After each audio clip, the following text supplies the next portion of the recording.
நம்ம இந்த ஒரு விஷயத்த அணில்கள் கிட்ட கண்டிப்பா நம்ம கவனிச்சிருப்போம். நம்ம அணில்களை பார்க்கக்கூடிய பெரும்பாலான போட்டோஸ்ல வந்து அணில்கள் வந்து எதையாவது ஒன்று சாப்பிட்டுக்கிட்டே இருக்கிற மாதிரி இருக்கும். ஏன் இந்த மாதிரி அணில்கள் எப்ப பார்த்தாலும் சாப்பிட்டுக்கிட்டே இருக்குதுன்னு பாத்தீங்கன்னா, அணில்களோட முன்னம்பற்கள் வந்து வளர்ந்துகிட்டே இருக்கும். அதனால அதோட வளர்ச்சியை குறைக்கிறதுக்காக அணில்கள் எதையாவது ஒன்று பிடிச்சி கொறிச்சுக்கிட்டே இருக்கும், அதாவது சாப்பிட்டுக்கிட்டே இருக்கும். என்னதான் அணில்கள் குட்டியா இருந்தாலும் அது ரொம்பவே நினைவாற்றல் கொண்டதா இருக்கு. நான் முதல்ல சொன்னேன்ல, அணில்கள் எதையாவது ஒன்று சாப்பிட்டுக்கிட்டே இருக்கணும்னு. ஆனா எல்லா நேரமும் அதுக்கு மனுஷங்க மாதிரி உணவெல்லாம் கிடைக்காது. அதனால அது என்ன பண்ணுதுன்னா, சாப்பாடு அதிகமா கிடைக்கும் போதே அது மனுஷங்களை மாதிரி அதை அங்கங்க சேர்த்து வைக்குது. அந்த சேர்த்து வைக்கக்கூடிய எல்லா உணவையுமே பிற உயிரினங்கிட்ட இருந்து பாதுகாக்கிறதுக்காக அங்கங்க அது ஒளிச்சு வைக்கும். அந்த ஒளிச்சு வைக்கக்கூடிய எல்லா இடத்தையுமே அதை கரெக்டா ஞாபகம் வச்சிருக்கும். இந்த மாதிரி உணவை வந்து மறைச்சு வைக்கக்கூடிய அணில்கள் வந்து 1000க்கும் மேற்பட்ட இடங்கள்ல அதை மறைச்சு வச்சுட்டு கரெக்டா அதை ஞாபகம் வச்சுட்டு அதை போய் எடுக்கும். ஒருவேளை ஒரு அணில் வந்து இந்த மாதிரி உணவை வந்து புதைக்கும் போது அது வேற ஒரு அணிலோ இல்ல வேற ஏதாவது விலங்குகள் பார்த்துச்சுன்னா சும்மா புதைக்கிற மாதிரி அதை ஆக்டிங் பண்ணும். சீரியஸா அந்த இடத்துல புதைக்கிற மாதிரி அணில் ஆக்டிங் பண்ணி அதோட உணவை எடுத்து கொண்டு போய் வேற ஒரு இடத்துல புதைக்கும்.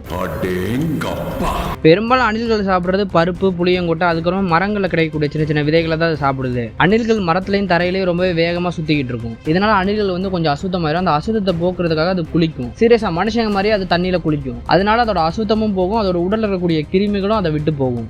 அவளை சுத்தம் கொஞ்சம் ஆச்சாரம்.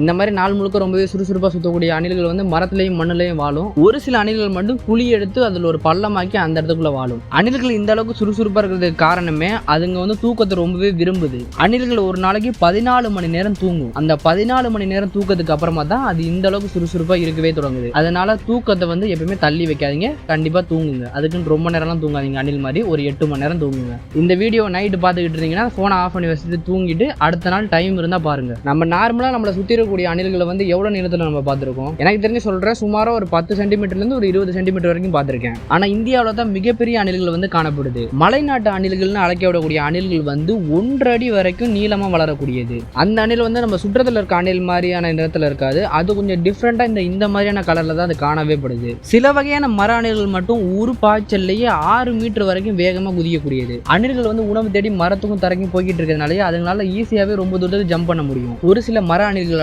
ஒரு ஜம்ப்லயே 6 மீட்டர் வரைக்கும் குதிக்க முடியும். ஒரு சில அணில்களுக்கு மட்டும் அதோட உடல்ல வந்து வெவ்வாலுக்கு இருக்கிற மாதிரியே அந்த மாதிரியான ஒரு ரெக்கை போன்ற ஒரு அமைப்பு இருக்கும். இதனால அணில்கள் வந்து மரத்துல இருந்து கீழே குதிக்கும் போது அதுங்களால கிளைடிங் பண்ண முடியும். அணில்கள் மேல நடத்தப்பட்ட அறிவியல் ஆய்வை வச்சு எப்படி மனுஷங்க வந்து இன்னொரு மனுஷனோட முகத்தை பார்த்து எமோஷனை புரிஞ்சுக்கிறோமோ அதே மாதிரி ஒரு அணிலால இன்னொரு அணிலோட முகத்தை பார்த்து அதோட எமோஷனை புரிஞ்சுக்க முடியும்னு கண்டுபிடிச்சிருக்காங்க. அணில்கள் வந்து அதுங்களுக்குள்ளேயே இந்த மாதிரி முக அமைப்புல மட்டும் எமோஷனை காட்டாது, அதோட சத்தத்து மூலமா கூட அதோட எமோஷனை காட்டும். அதிர்ச்சி, கோபம், எச்சரிக்கை இது எல்லாத்தையுமே ஒரு அணில் வந்து இன்னொரு அணிலுக்கு ஒளி மூலமாவே உணர்த்தும்.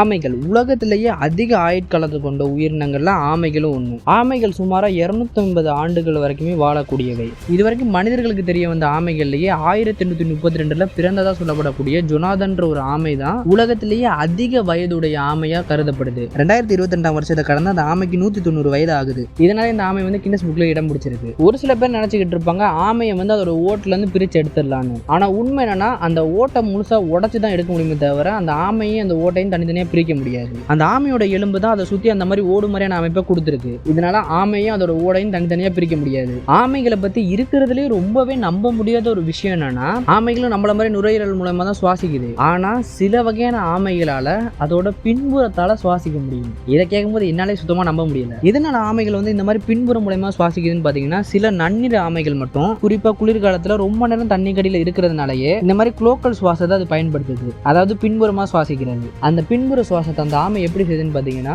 அதோட ஆசன வாய் மூலமா தண்ணீர் அது உள்ளிழுத்து வெளியிடுது. இதனால அந்த இடத்துல வாயு பரிமாற்றமாகி உள்ளிழுக்கக்கூடிய தண்ணீர்ல இருக்கக்கூடிய ஆக்சிஜனை வந்து அது பிரிச்சு எடுக்குது. இப்படி செய்யக்கூடிய இந்த குளோக்கல் சுவாசத்தை தான் பின்புற மூச்சுன்னு அழைக்கிறாங்க. இதை பத்தி இன்னும் டீப்பா எக்ஸ்பிளைன் பண்ணணும்னா கீழே கமெண்ட்ல சொல்லுங்க, நான் டீப்பா எக்ஸ்பிளைன் பண்றேன். தண்ணீர்ல வாழக்கூடிய சில வகையான ஆமைகள் மட்டும் 6 மணி நேரம் வரைக்கும் அது மூச்சை பிடிச்சிக்கிட்டு தண்ணிக்குள்ள இருக்கும். ஆமைகள் வந்து அதோட மெட்டபாலிசத்தை கட்டுப்பாட்டுல வச்சுக்கிறதுல ரொம்பவே திறமை கொண்டதா இருக்கு. பெரும்பாலானவங்க என்ன நினைப்போம்னா ஆமைகள் வந்து ஒலி எழுப்பாதுன்னு தான் நினைப்போம். ஆனால் ஆமைகளாலையும் ஒலி எழுப்ப முடியும். எப்போல்லாம் ஆமைகள் வந்து ஒலி எழுப்புன்னு பார்த்தீங்கன்னா அதுங்க கோபமாக இருக்கும்போது, அதுங்க ஜோடியாக இருக்கும்போது, ஏதாவது ஆபத்து வர நேரத்தில், இந்த மாதிரியான நேரங்களில் மட்டும்தான் ஆமைகள் ஒலி எழுப்பும். எப்படி மனிதர்களில் பிறக்கக்கூடிய குழந்தை வந்து ஆணா பெண்ணான்னு தீர்மானிக்கிறது வந்து ஆண்கள் கிட்ட இருக்கோ அது மாதிரி ஆமைகளில் ஆமை குஞ்சுகள் வந்து பிறக்கிறது ஆணா பெண்ணான்னு தீர்மானிக்கிறது வந்து ஆணாமையோ பெண்ணாமையோ அது தீர்மானிக்காது. எந்த அடிப்படையில் பிறக்கக்கூடிய குஞ்சுகள் வந்து ஆணா பெண்ணான்னு தீர்மானிக்கப்படுதுன்னு பார்த்தீங்கன்னா அதோட புற சூழலை பொறுத்து தான். ஆமைகள் போடக்கூடிய முட்டைகள் வந்து 22 டிகிரி செல்சியஸ்ல இருக்கும்போது அது ஆண் ஆமை குஞ்சுகளாகவும் 31 டிகிரி செல்சியஸ் இருக்கும்போது அது பெண் ஆமை குஞ்சுகளா பிறக்கும். ஆமைகளுக்கு வந்து பற்கள் கிடையாது. ஆனா அதோட வாயில வந்து வழுக்கையான கூர்மையான பலகை போன்ற ஒரு அமைப்பு இருக்கு. அது மூலமா தான் அது உணவை கிழிச்சே உண்ணுது. இந்த விஷயம் நம்மள பல பேருக்கு தெரியும். ஆமைகள் வந்து அதுக்கு ஆபத்து வரும்போது அதோட கை கால் அதோட தலை எல்லாத்தையுமே அதோட ஓட்டுக்குள்ள இழுத்துக்கணும். பெரும்பாலான ஆமைகள் இதை மட்டும் தான் செய்யும். ஆனா சில வகையான ஆமைகள் வந்து அந்த மாதிரி இழுத்ததுக்கு வரமா ஒரு துர்நாற்றத்தை அது வெளியேற்றும். அந்த துர்நாற்றம் பிடிக்காம அதோட எதிரிகள் வந்து அதை விட்டு விலகுறதுக்காக. ஆமைகள் என்னதான் தரையில ரொம்பவே மெதுவா நடந்தாலும் அது தண்ணியில ரொம்பவே வேகமா தான் இருக்கும்.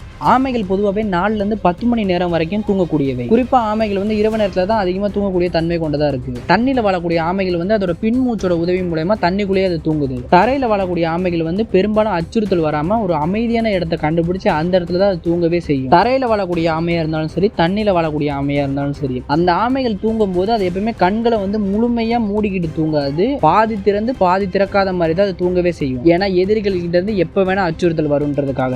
உலகத்துல ஆமைகள் இல்லாத இடம்ன்றது ரொம்பவே கம்மி தான். அந்த அளவுக்கு ஆமைகள் பரவலா பல இடங்கள்ல அது வாழுது. குறிப்பா சிறிய காடுகள்ல இருந்து பாலைவனம் வரைக்குமே ஆமைகள் பரவி வாழுது. ஆனா இருந்தாலும் ஆமைகளோட எண்ணிக்கை நாளுக்கு நாள் குறைஞ்சிக்கிட்டு தான் போகுது.